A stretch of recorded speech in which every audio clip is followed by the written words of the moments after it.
My mother's scream pierced the air just as I stepped out with a plate of barbecue. I dropped the ribs and ran toward the driveway where her car sat lopsided, the front left tire completely shredded. Sparks had flown as the rim dug into the gravel, and Mom was still gripping the wheel, eyes wide with shock. For a second, I thought she'd had a heart attack. Then I saw it, metal spike strips embedded right where the driveway met the curb. Jagged, rusted, and deadly like something out of a war zone. And standing at the edge of her lawn, arms smugly crossed, was Karen Larchmont. She didn't say a word. She just smiled. And that's when I knew. This woman wasn't just a menace. She was going to war over a few feet of gravel. What she didn't know. The governor's motorcade was scheduled to roll over those exact spikes in just 10 days. It all started 2 months earlier when Karen moved into the tan stucco house next door. The place had been vacant for years, owned by a retiree who used it as a summer escape and kept to himself. We had peace and quiet back then. Birds chirping, kids playing, me tinkering in my garage or working on my raised garden bed. But as soon as Karen arrived with her fake flower planters, plastic smile, and clipboard of imaginary violations, that peace shattered like a dropped teacup. She introduced herself to the neighborhood by handing out typed leaflets titled Community Standards for a Harmonious Living Experience. Most people laughed. A few politely declined. I, on the other hand, was singled out almost immediately. My sin? Letting Amazon drivers use the widened driveway that spanned across both of our properties. It had been built that way decades ago, shared with the previous owner by unwritten agreement. But Karen wasn't interested in history or practicality. She wanted control. Her first move was chalking red excess across my side of the driveway, followed by a note. This portion of the drive is now off-limits to non-residents. Violators will be documented. I tried to reason with her, explaining that deliveries needed space, and that my elderly mother sometimes came to visit and couldn't walk far.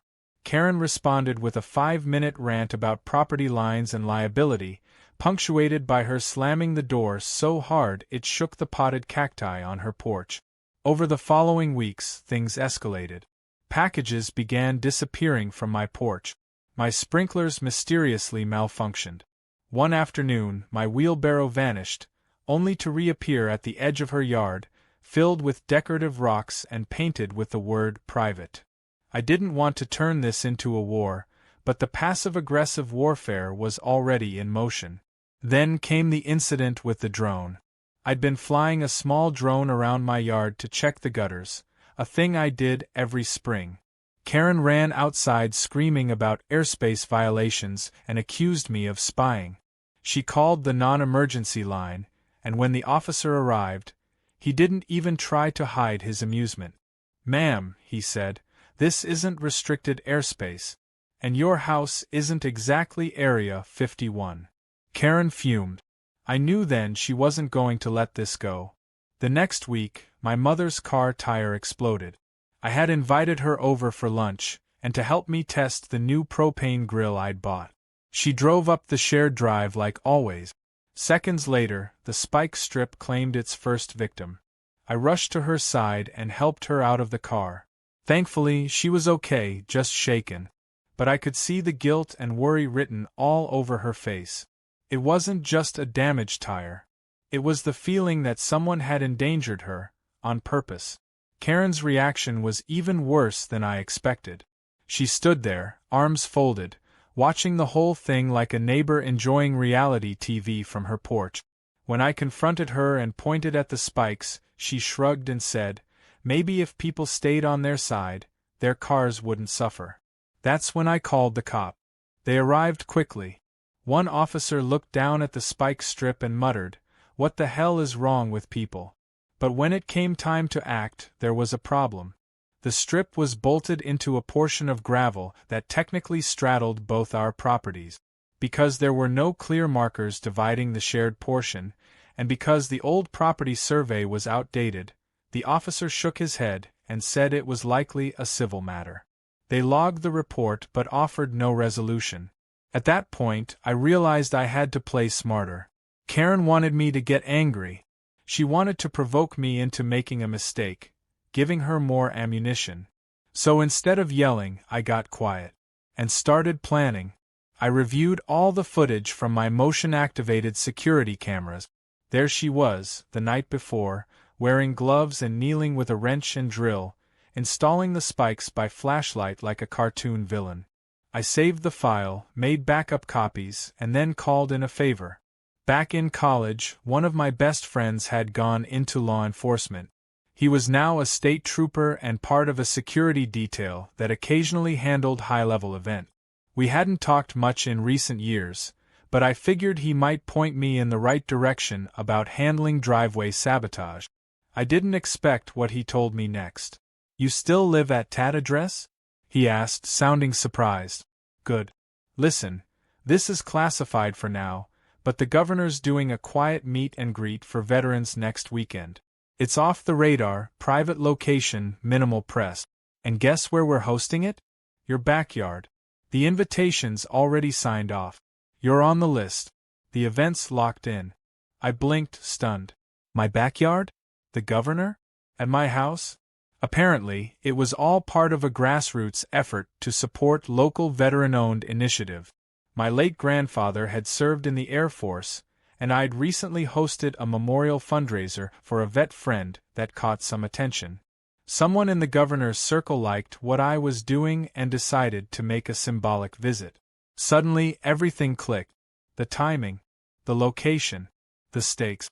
Karen had no idea she had planted spike traps on a route that would be traveled by the governor's security team, veterans, and state officials. She thought this was just about me, my mom's car, and her petty power struggle. But now she had laid a trap for the state's highest-ranking motorcade, and it was all caught on camera. I didn't remove the spikes. Not yet. Instead, I made sure every angle was covered. I installed additional cameras, hired a private contractor to mark the ground with visible but discreet surveying flags, and notified my friend to alert his team about the possible obstruction. I also emailed the footage to a private legal contact, just in case. Karen spent the next few days sneering at me over the hedges, thinking she'd won. But the countdown had already begun. 10 days until the governor arrived. 10 days until those spike strips met a convoy of black SUVs. And 10 days until Karen's smirk would vanish into something unforgettable. By the following Monday, Karen was already on a fresh rampage. She had somehow acquired a set of traffic cones and had placed them in front of the driveway, claiming she was reserving her half for a delivery. No delivery came. The cones stayed there for 3 days, and every time I moved one aside, it reappeared within an hour. I was half convinced she had installed a motion sensor that alerted her whenever I stepped outside. The pettiness had reached peak absurdity, but no one could accuse her of being inconsistent. She had declared war over asphalt, and she was willing to fight it one cone at a time. Inside the neighborhood's private HOA chat, Karen's posts had grown even more unhinged. She shared grainy screenshots of my mother's car as it approached the driveway, captioning it with dramatic phrases like "repeat trespasser" and "endangering community standards." It would have been laughable if not for the fact that a few of the newer residents, who didn't know her reputation yet, started asking questions. Karen seized the opportunity to position herself as a protector of the neighborhood's integrity. It was clear she wasn't just obsessed with her driveway. She wanted control, respect, and a permanent role as the self-appointed gatekeeper of our block. She began placing fake notices on neighbors' doors, most of which she printed herself and signed, acting on behalf of the HOA Compliance Committee. The problem was, there was no such committee. The actual HOA board only met once a month, and Karen hadn't been elected to any position. Still, that didn't stop her from issuing a laundry list of bogus violations. Grass blades half an inch too long, flags without proper patriotic balance, even accusations of light pollution from porch lamp. One poor neighbor, an elderly widow named Mrs. Potts, received a warning letter demanding she reorient her mailbox to a more neighborhood-aligned angle. The tipping point CME when she organized what she called a voluntary emergency compliance inspection and tried to walk into people's backyards with a clipboard. That didn't go over well. Mr. Rodriguez, a retired Marine who lived 3 houses down, caught her measuring the height of his fence without permission and nearly called the police. She backed off, but not before muttering something about insubordinate civilians. The block was losing patience fast. At the next HOA meeting, Karen showed up wearing a blazer and heels, holding a manila folder labeled Property Order Reform. She took the floor uninvited and announced her intention to become the Director of Community Integrity, complete with a new set of rules she'd typed out in all caps. She included ideas like a mandatory gate at the neighborhood entrance, restrictions on lawn furniture color, and curfews for unsanctioned gatherings. It sounded like a bad satire of suburban control freak. When someone asked where she got the authority to enforce any of this, Karen simply tapped the folder and said, "The community has a right to security." She then turned to me and accused me of repeatedly violating ingress and egress policies, which, as far as anyone could tell, weren't actual policies. I responded by pulling out a flash drive and plugging it into the meeting room's projector. Within seconds, the footage of Karen drilling spike strips into the gravel filled the screen. Audible gasps swept the room. Even the board president, an older man who rarely spoke above a mumble, let out a stunned "Good Lord." Karen stood frozen, her smile flickering like a bad Wi-Fi signal. She attempted a recovery, saying she had done it to prevent unauthorized traffic, but the crowd wasn't buying it. The moment her voice hit that defensive pitch, people started shaking their heads. Someone from the back muttered, "This woman's unhinged." The board didn't take official action, claiming again that the driveway's ownership was murky, but they did vote unanimously to suspend any of Karen's participation in future meetings. Karen stormed out halfway through the next agenda item, slamming the door and knocking a framed certificate off the wall. That night, I got a text from my state trooper friend.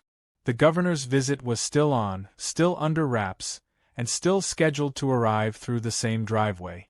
I didn't tell him about the HOA meeting or Karen's latest meltdown. I figured the footage would be enough context if needed. But I did begin preparing. With help from a few close neighbors who had grown tired of Karen's drama, I started prepping the property. We trimmed hedges, cleaned the front walk, and power washed the exterior walls.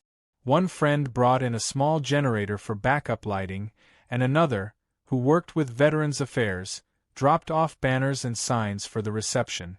It would be low-key but respectful, exactly what the governor's office wanted. As we worked, Karen peered out her blinds with binoculars. One evening, she marched across the yard and asked if I was setting up for some kind of illegal political stunt. I told her it was a private memorial event for veterans. Her response? "Then you better keep it down. I will not tolerate backyard flag waving after sunset." The irony was thick enough to pave a road with. She must have sensed something was up, because the next morning she called the police, again. This time, she reported suspicious military-looking individuals moving equipment at odd hours. The deputy who showed up recognized me immediately and actually apologized. "Sorry, man," he whispered as he looked over the very clearly marked veterans' banners. "We got a call about terrorists in camouflage." "It was her, wasn't it?" I nodded. He shook his head and left. But the most telling moment came that Friday. I returned home from picking up extra folding chairs to find Karen in my driveway, not near it, not beside it, in the middle, crouched down with a measuring tape. When I asked what she was doing, she stood and waved a rolled-up map in my face. "I've been reviewing satellite imagery," she announced. "And it's clear your recent construction, whatever that is, extends 6 inches past your legal limit." I looked at her map. It was a printout from Google Earth, with her own scribbled circles, in crayon. I didn't say a word. I just stared at her until she stormed back toward her house, muttering something about lawsuits and neighborhood decay. I didn't bother telling her about the camera now pointed directly at the driveway. I figured she'd find out soon enough. Behind the scenes, I was finalizing arrangements with the governor's security team. They confirmed the time of arrival, the number of vehicles, and the exact path the motorcade would take, right over Karen's precious gravel border. I warned them in advance about the possibility of tampering, and they assured me they'd perform a sweep prior to arrival. What they didn't know, what I didn't tell them yet, was that the spike strip hadn't been removed. Karen had added more bolts and even spray-painted the metal to blend with the gravel. If the motorcade didn't spot it in time, someone could be hurt or worse. But I had a plan. The driveway was about to become a stage.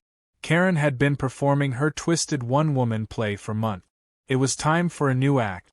One with an audience that wouldn't just clap or boo, but issue consequences. Real ones. And with that, the final weekend began. The sun was barely cresting the rooftops when the first black SUV rolled into view. It moved slowly, almost cautiously, as if sensing the tension thick in the air. I stood just inside my garage, pretending to fuss with a table of coffee dispensers, while inside my chest, my heart thudded with a mix of excitement and dread. Everything we had prepared for, every banner, every chair, every flower garland on the fence, had built to this exact moment. And it was about to be tested by a patch of gravel and a strip of metal buried beneath it. Karen was on her porch, arms folded tight across her chest, her face already puckered with suspicion. She had seen the early arrivals, uniformed veterans and discreetly dressed security, and it clearly rattled her. But she didn't know who they were yet. She still believed this was some elaborate neighborhood stunt, a code violation flash mob, as she had so delicately put it in her last HOA email blast. What she didn't realize was that the governor's motorcade was just 10 seconds away from her little trap. The second vehicle in the motorcade approached, and I noticed the driver veering just slightly to the left, avoiding a pothole I'd warned the team about. But the next SUV, heavier and broader, kept to the right, directly over the gravel strip where Karen had bolted in her infamous spikes. And just like that, it happened. A pop. Then a screech. The vehicle jerked, slowed, then rolled to a stop right in front of Karen's property line. I heard radios clicking on. A low murmur rippled through the security team. One of the agents jumped out and knelt beside the tire, hand on his earpiece, eyes scanning the ground. Within seconds, the area transformed. Men in suits swarmed the sidewalk. A perimeter was established. Drivers and agents communicated rapidly through walkie-talkies. The motorcade had been compromised. Not attacked, not ambushed, but immobilized by what looked like a malicious, deliberate obstruction. And it didn't take long for one of the agents to spot the row of sharpened spikes embedded beneath the gravel, partially camouflaged but unmistakably man-made. Karen, ever oblivious, stepped off her porch and approached the agents like she was the neighborhood welcoming committee. I could hear her voice carry across the yard. She asked if there was a problem and offered them water bottles. The agent didn't respond to her offer. Instead, he pulled out a small device and began scanning the area. Karen pressed again, this time louder. That's when he turned and asked her if she lived at the address adjacent to the driveway. She smiled, nodded proudly, and said, yes, this was her home and she had full jurisdiction over that strip of gravel. That was the moment it all flipped. The agent called another over, and together they began questioning her, not casually, but like a formal security assessment. Karen's demeanor changed instantly. She tried laughing it off, saying she had just made a few enhancements to discourage unwanted traffic. The agent asked if she had installed the metal spikes. Karen glanced around, then shook her head. That's when I walked over with a tablet and held it up, playing the nighttime footage from my security camera. Karen, crouched in the dark, with gloves and a drill. Clear as day. The silence afterward was surreal. The governor hadn't even exited his vehicle yet, but the entire visit was on pause because of a single act of neighborhood insanity. Karen stood frozen, face draining of color. One of the agents took my tablet and walked back to the lead vehicle. Moments later, the governor's door opened and he stepped out, composed and calm, but clearly irritated. He surveyed the scene for a moment, then walked toward me with a warm but restrained handshake. He thanked me for the hospitality and apologized for the disruption. Karen, meanwhile, was trying to backpedal, babbling about community safety and how she didn't know this was a state event. The agent beside her simply said, "Ma'am, you're going to need to stay right here while we sort this out." Karen opened her mouth to argue but thought better of it. She stepped back, clearly stunned that things had spiraled so quickly. The event moved forward, though slightly delayed. Veterans were welcomed. A brief, respectful ceremony took place in the backyard, and the governor gave a heartfelt speech about service, community, and the importance of unity at the local level. It was everything we'd hoped it would be, even under the weight of what had just happened. The backdrop of patriotism and pride made Karen's stunt seem even more pathetic by contrast. After the ceremony, several agents returned to the driveway. They documented the spike trap in detail, taking photos, measuring depth, noting materials. A state investigator, who had been accompanying the governor's team discreetly, took statements from both me and a few of the arriving guests who had seen the tire blow. They asked for the original footage files and for a copy of the HOA's bylaws, particularly anything that might clarify the property line situation. Karen was still standing by her porch, no longer smug but visibly unraveling. When the governor's team began packing up, one officer approached her with a folded document and informed her that she would be contacted by the state's legal office within the week regarding a formal investigation. She began sputtering something about legal counsel, but the officer had already turned away. The crowd began to disperse. Neighbors who had attended the event lingered in clusters, whispering and pointing toward Karen's house. Word had traveled fast, and the spike trap was already being referred to as the landmine incident by Mr. Rodriguez. Even Mrs. Potts, the widow Karen once harassed about mailbox angles, came by with a plate of cookies and said she hadn't enjoyed herself this much in years. Later that evening, I sat on my porch with a glass of sweet tea, replaying the day in my mind. It felt like a bizarre dream: governor's security, spike sabotage, viral footage, but it was all real. I had sent copies of the video to my friend in the troopers and had already received confirmation that it was being reviewed by the governor's legal team. Meanwhile, several local journalists who'd attended the ceremony had taken a keen interest in the drama at the gate. One even hinted that the incident might make its way into a segment on bureaucratic absurdity and neighborhood control freak. I wasn't sure what Karen would do next. She had gone inside during the cleanup and hadn't emerged since. But I didn't need to wonder too much.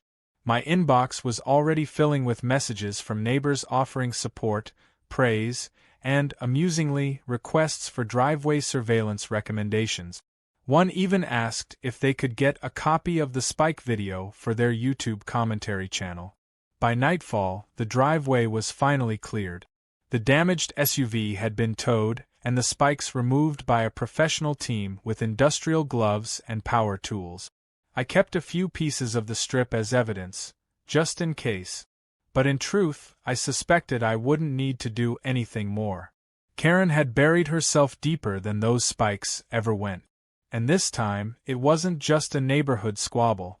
She had obstructed a state official's motorcade, endangered people, and lied to law enforcement, all within view of cameras and witnesses.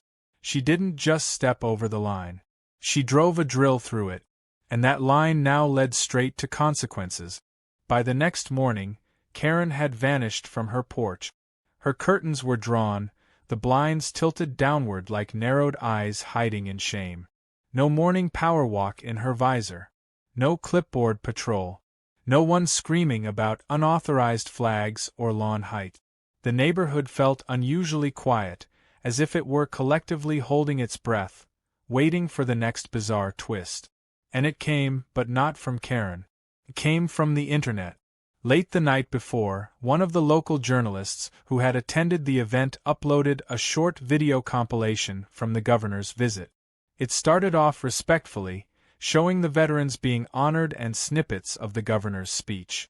But halfway through, the video cut to the spike strip discovery and Karen's interaction with the agent. The footage from my driveway camera had been synced in. Her voice, clear as a bell, could be heard telling the agents she had full jurisdiction over the gravel, followed by her startled reaction to being shown the security video. The clip went viral before sunrise. By noon, hashtags like Spikegate and Driveway Dragon were trending on social media. Someone even made a meme showing Karen wielding a power drill like a sword, with the caption, "Protector of the Gravel Realm." Another video remixed her voice with dance music, repeating her phrase about property boundaries like a DJ drop. It was absurd, surreal, and unstoppable. People weren't just watching the video, they were dissecting every frame, analyzing her expressions, debating HOA power structures, and laughing until their ribs hurt. Neighbors who once quietly endured Karen's tirades now felt emboldened. Screenshots from the HOA chat began circulating, revealing her past rants about unpatriotic lawn gnomes and her infamous suggestion that fences over 4 feet were a symbol of social division. The public turned on her hard. People started sharing their own stories of controlling neighbors and exaggerated HOA rules, turning the incident into a nationwide conversation about suburban power run amok. Our small block became a circus of sorts. News trucks parked along the curb, reporters with tripods angling for a glimpse of the now infamous house.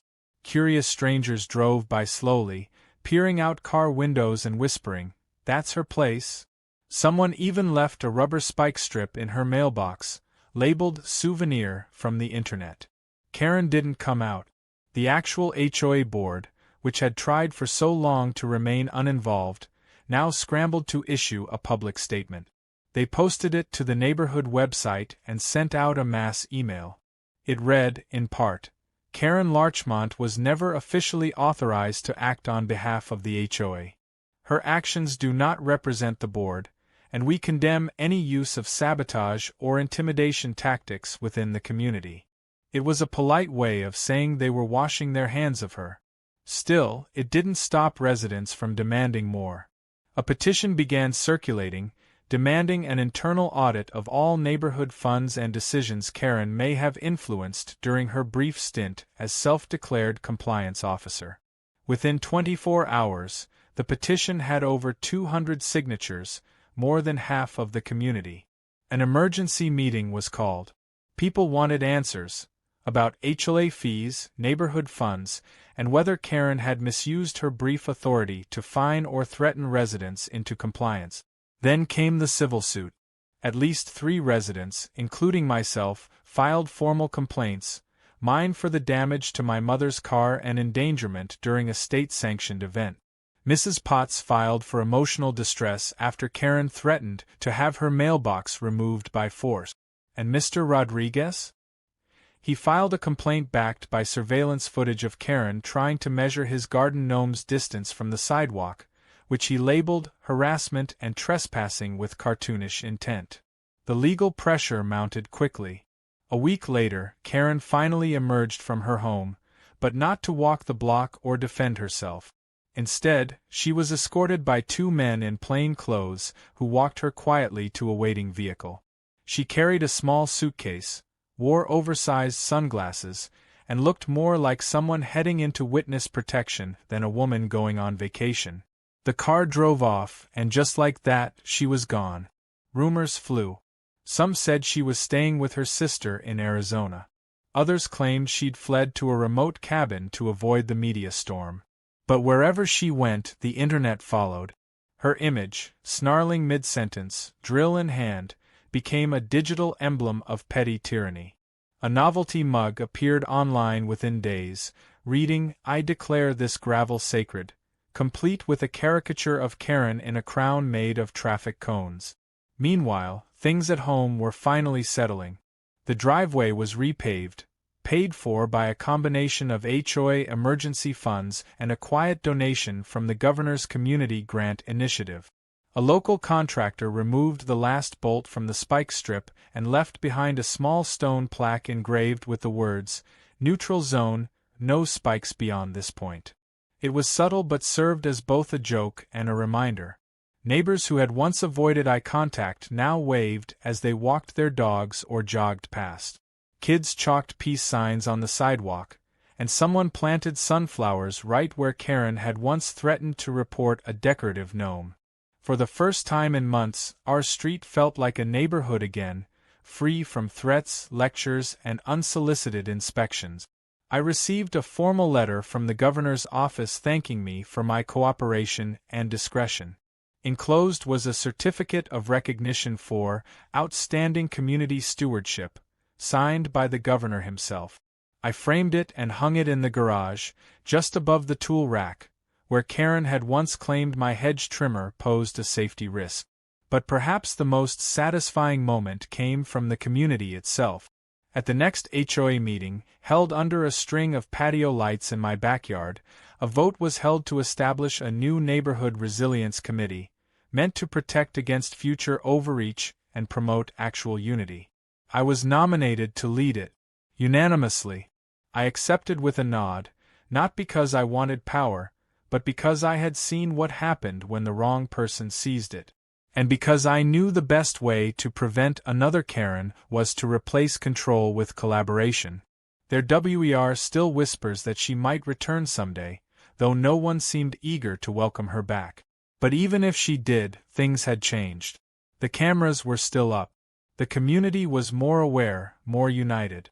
And no one would ever look at that driveway the same way again. Sometimes justice isn't loud. Sometimes it's measured in quiet victories, peaceful mornings, and a driveway free from nails and nonsense. 3 weeks passed, and life had finally returned to something resembling normalcy. The air felt lighter. Mornings were peaceful again. No unexpected yelling, no phantom violations taped to garage doors, no debates over flagpoles or mailbox angles. For the first time in what felt like forever, people in the neighborhood stopped living in defense mode. There was laughter again, block walks without paranoia, and a curious sense of shared relief, like everyone had just emerged from a bizarre, silent battle they hadn't even known they were all fighting together. And then, out of the blue, I got a letter. Not just any letter. One with the governor's seal embossed in gold, hand-delivered by a sharply dressed staff member who looked like he walked out of a movie. He greeted me by name, handed me the envelope, and said with a grin, "The governor wanted to thank you personally for your help that day." Inside was a formal invitation to a special Community Heroes Recognition ceremony being held at the state capitol.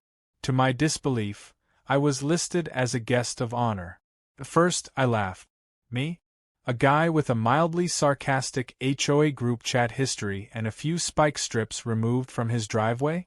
But the more I thought about it, the more I realized it wasn't about heroics. It was about standing up for decency, about calmly navigating a ridiculous situation that could have become dangerous, and doing it without losing my mind. I accepted the invitation. My mother was thrilled. My neighbors even offered to carpool down for moral support. And when the day came, I found myself standing in a room filled with people who had stories more dramatic, more public, and in some cases, more dangerous than mine. But somehow we were all being honored for something simple, protecting our communities from the inside out. The governor took the stage, gave a moving speech about the power of everyday leadership, and then introduced each recipient by name. When mine came up, I walked forward slowly, feeling a strange combination of pride and disbelief. He shook my hand, smiled warmly, and said just loud enough for me to hear, "I've never seen a suburban driveway cause so much trouble." The crowd chuckled as my clip played silently on the projector behind us. Karen's infamous spike trap being discovered in real time, with the governor's SUV halted just inches from the sabotage. I could only nod. It had been absurd, dangerous, and unforgettable. After the ceremony, a few people approached me. Some were reporters, others just curious attendees who had followed the story online. One woman handed me a business card and said she was working on a book about HOA abuse and suburban power dynamic. She asked if I'd consider being interviewed. I told her maybe, but only if she promised to never use the phrase gravel justice. She laughed. I knew I'd probably say yes. The truth was, something good had come from all the chaos. Karen's obsessive control had backfired so spectacularly that it opened the door for real conversations about what it means to be part of a neighborhood, about boundaries, respect, and how absurd things can get when egos go unchecked. But the most surprising moment came just as I was leaving the event. A man in a plain suit approached me in the parking lot and asked if I had a minute. I assumed it was another journalist or state official until he pulled out a state ID and introduced himself as a representative of the Neighborhood Affairs Advisory Board. He said the board had been following the incident and that my case had prompted a push to review outdated HOA laws across the state. Then he offered me a position, not a political role, not something fancy, but a seat on a new advisory panel to help draft clearer regulations on neighborhood rights and homeowner protections. It wasn't glamorous, but it was real. And it felt like the right way to take everything Karen had thrown at me and turn it into something useful. I accepted, not out of revenge or pride, but because I'd seen what could happen when someone weaponized rules to bully others. I figured if I could help write the rules that prevented the next Karen from bolting metal into gravel and calling it security, maybe that was worth doing. When I got home that night, I walked up the driveway, paused at the spot where the spikes had once been, and smiled. That little stretch of gravel had almost ruined a state event and sent a community into chaos, but now it was just a driveway again. Clean, smooth, ordinary. Which was exactly how I wanted it to stay. A week later, my neighbors organized a small block celebration. Nothing fancy, just folding chairs, potluck dishes, and a string of lights wrapped around the trees. People brought desserts, lawn games, and even a small trophy someone made from a crushed spike strip and a dollhouse-sized drill. They called it the Karen Cup, and every year from now on, they planned to give it to whoever showed the most patience and humor in the face of neighborhood nonsense. During the party, people shared their favorite memories from the whole ordeal. Mrs. Potts said she still laughed when she remembered Karen measuring her bird feeder with a yardstick. Mr. Rodriguez admitted he'd downloaded the auto-tuned remix of Karen's rant and set it as his ringtone. Even kids joined in, reenacting the Spike discovery like it was a summer blockbuster. And somewhere between the laughter and stories, someone raised a toast, not to me but to all of us, to the neighborhood that endured the madness and came out stronger. But the story wasn't quite over. 1 month after the ceremony, I received a postcard in the mail. No return address. The image on the front showed a souvenir shop in Nevada, with a wall of novelty mugs. On the mug, printed clearly in red letters, was a cartoon of Karen's face mid-scream and the phrase, "No parking. No exceptions." A tiny sticker had been added to the corner that read, "Now available in 4 colors." I had no doubt who sent it. I showed it to my mom, and we laughed until we had tears in our eyes. I never heard from Karen again, at least not directly. Rumors came and went.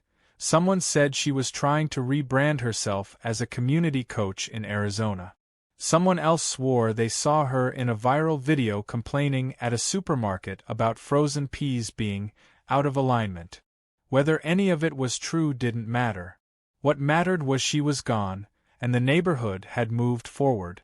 We'd learned something important, that decency can be louder than control, that unity can outlast intimidation, and that sometimes the best revenge is simply getting your peace and driveway back. We didn't need to fight Karen anymore. We'd outlasted her. And now, every time I walk down that smooth stretch of gravel, I nod at the small plaque near the curb. A quiet reminder. It reads, "No spikes beyond this point."